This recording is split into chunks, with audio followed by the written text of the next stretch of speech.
In 2016, more than 23 million people watched each episode of Game of Thrones, eager to find out which intricate plots would unfold on screen. But did you know some of the most interesting storylines actually take place behind the scenes? Let's take a closer, spoiler-filled look at the untold truth of Game of Thrones. Pop quiz, hotshots. Author George R.R. Martin had long been reluctant to adapt his novel series, A Song of Ice and Fire, because he didn't want the on-screen version to tarnish the brilliance of his books. So when David Benioff and D.B. Weiss approached him for HBO, Martin agreed on one condition. They had to answer one question.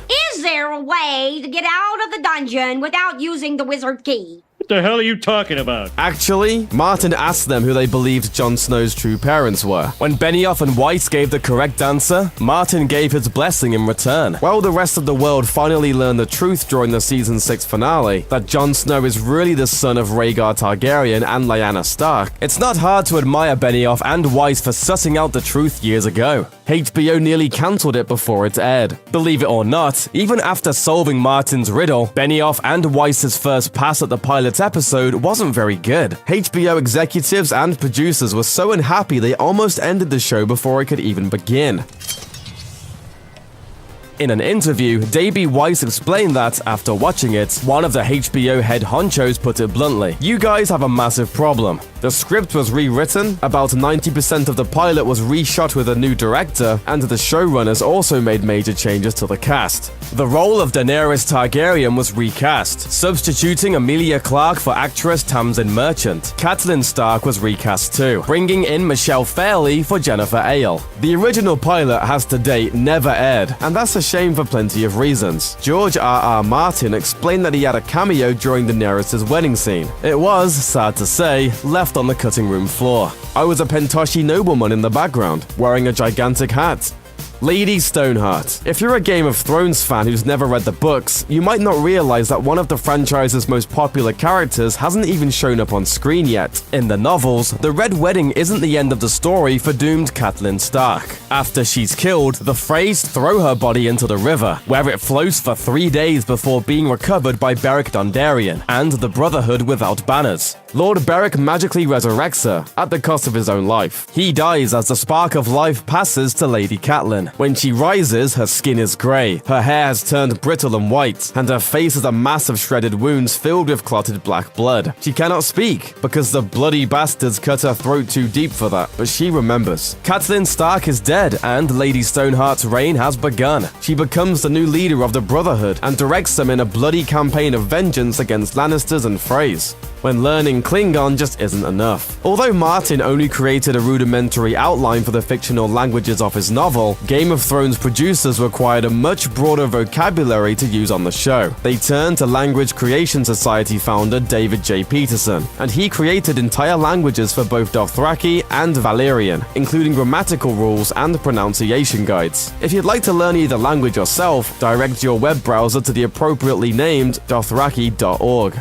The Red Wedding really happened. Well, the Red Wedding sort of really happened. Author George R.R. Martin frequently draws from real history for his books, and a notably nasty incident in Scottish history served as inspiration for the infamous Red Wedding in Season 3. In a 15th century incident that would be later known as the Black Dinner, William, the 16-year-old Earl of Douglas, and his 10-year-old brother were invited to a feast with James II, the child King of Scotland. The king's advisors dragged the young Earl and his brothers outside the castle, gave them a mock trial, and then beheaded them both. The Lannisters send their regards.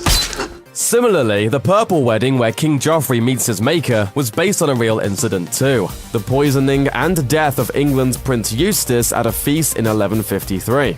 Sometimes fans do the work. While Martin created a lush and vibrantly detailed world in A Song of Ice and Fire, he does occasionally leave things out. As a result, the showrunners sometimes have to use their own imaginations, or that of others, to fill in the gaps. In one prominent example from Season 6, the show's costumers were tasked with creating a sigil buckle for Howland Reed to wear during the Tower of Joy flashback scenes. Martin had described it in the books as an alligator-like lizard lion, but he never offered a complete description. Luckily, fans have been creating artwork based on Martin's vision for years. The producers must have been impressed with this image, since it sure looks like it was copied and pasted right onto Reed's costume. horsepower, and bodybuilding. In Season 6, during the breathtaking cavalry charge of the Battle of the Bastards, Jon Snow stands alone on the battlefield as Ramsay Bolton and Umber horsemen ride toward him at breakneck speed, but Snow's army suddenly rushes up behind him, igniting one of the show's most impressive battle scenes. If you thought it had to be green screen trickery, however, you were wrong. The showrunners revealed in a behind-the-scenes video that those were dozens of real live horses charging Harrington at full gallop. Until the last minute, I was stood there facing off against this cavalry charge, which is really scary.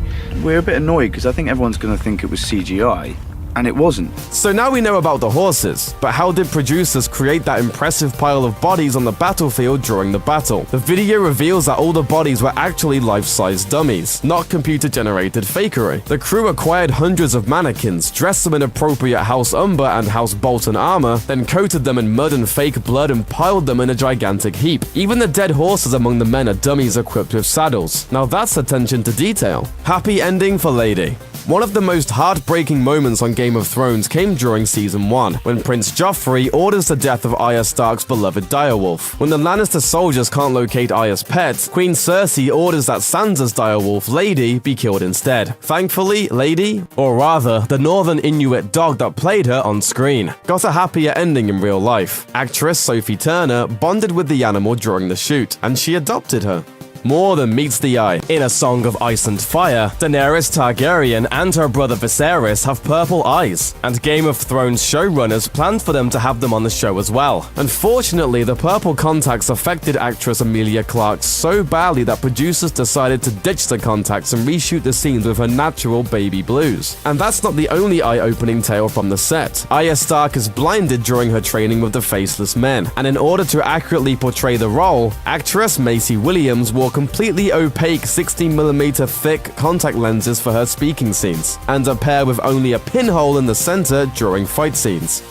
A gift for hate. Until Ramsay Snow hit the screen during Season 3, Joffrey Baratheon was perhaps the most universally despised character on the show, which I disagree with. He was the best character by far. Irish actor Jack Gleeson did such a convincing job as a sadistic boy king that Martin reportedly sent him a note that read, "Congratulations on your marvelous performance. Everyone hates you." Gee, thanks, George. Thanks for watching. Click the looper icon to subscribe to our YouTube channel. Plus, check out all this other cool stuff we know you'll love too.